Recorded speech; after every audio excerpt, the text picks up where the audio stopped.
Hello everybody, thanks for stopping by Gregsbeerreviews today. It's about that time. Let's go take that walk and see what's in the fridge today.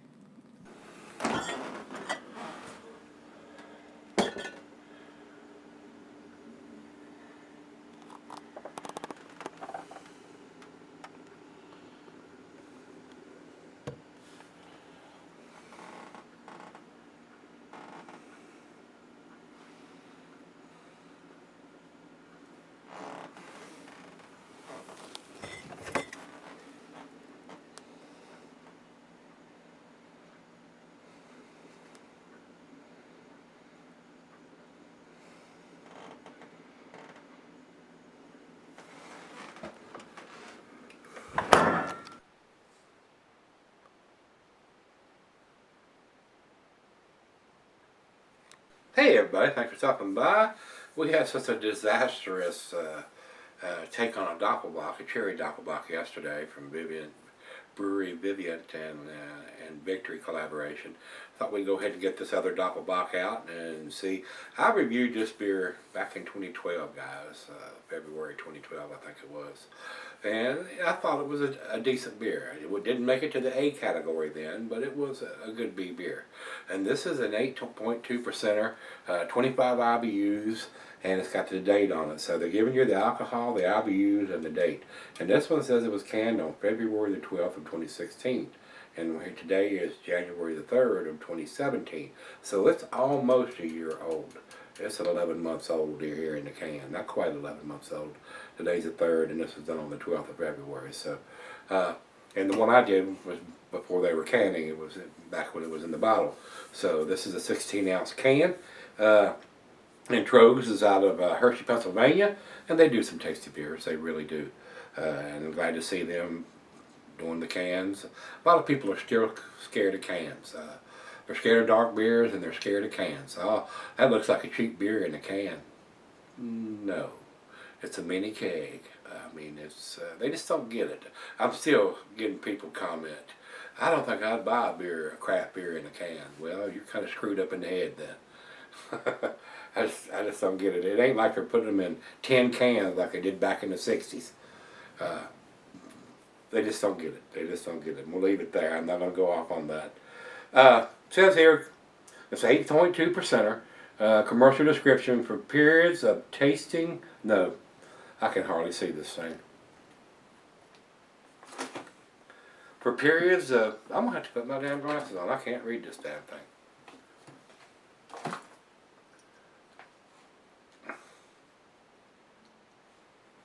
For periods of fasting without solid foods, monastic brewers relied on the Doppelbock, a stronger, richer beer to fulfill their basic nutritional needs. Known to them as liquid bread, a Doublebock has a strong malt aroma and chewy, rich body. In the spirited tradition of naming a Doublebock in the suffix "ater," we give you Troegenator to provide warmth and richness throughout the early spring months. Well, spring is quite a ways right now. So, we'll see what this brings. See if I like it any more or any less than I did 4 years ago. My palate's changed considerably since I had this beer the last time. So, this comes from Rico, my brother in craft beer, sent me this. So, we're going to get to it. We've read the commercial description, so while I tell you the cuisine is German, the cheese is buttery brie, good Havarti. Swiss, earthy Camembert Fontina goes well with chocolate, and the meat is game, glassware to Pilsner. I'm not using the Pilsner glass, Pokel, Mug, Stein, Seidel. I'm going to use my favorite tulip glass today, and it says here can be cellared for a long period. 8.2%, I can't see why you could not cellar this beer. So, matter of fact, it has been cellared for about almost 11 months in the can. So, good finger of head on that pour. It is not quite as dark as yesterday's cherry version of a Doppelbock. It is a deep copper color there, guys. Nice mahogany color. Let's get a nose to it. Now that's got a real nice, sweet, malty. Getting hints of some dark fruit in there. That smells much better than the mess we had yesterday.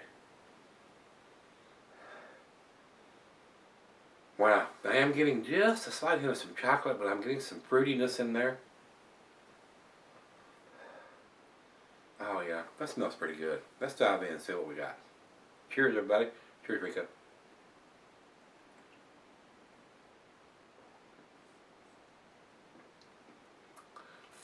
Yeah, that's a more distinct Doppelbock taste to me. Some bready yeast in there.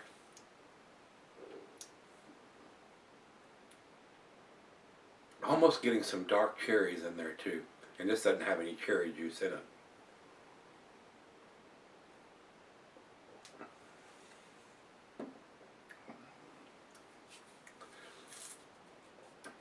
That's a nice tasty beer. Alcohol is very well hidden.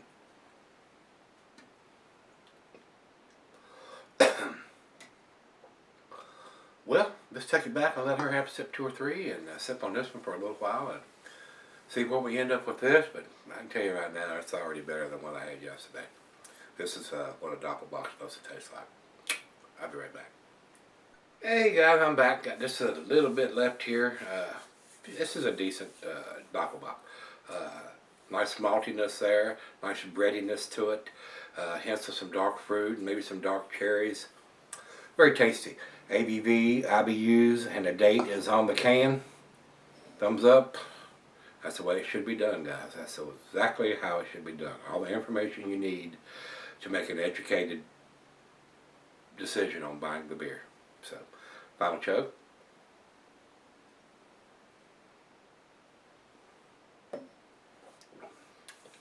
Alcohol is very, very well hidden.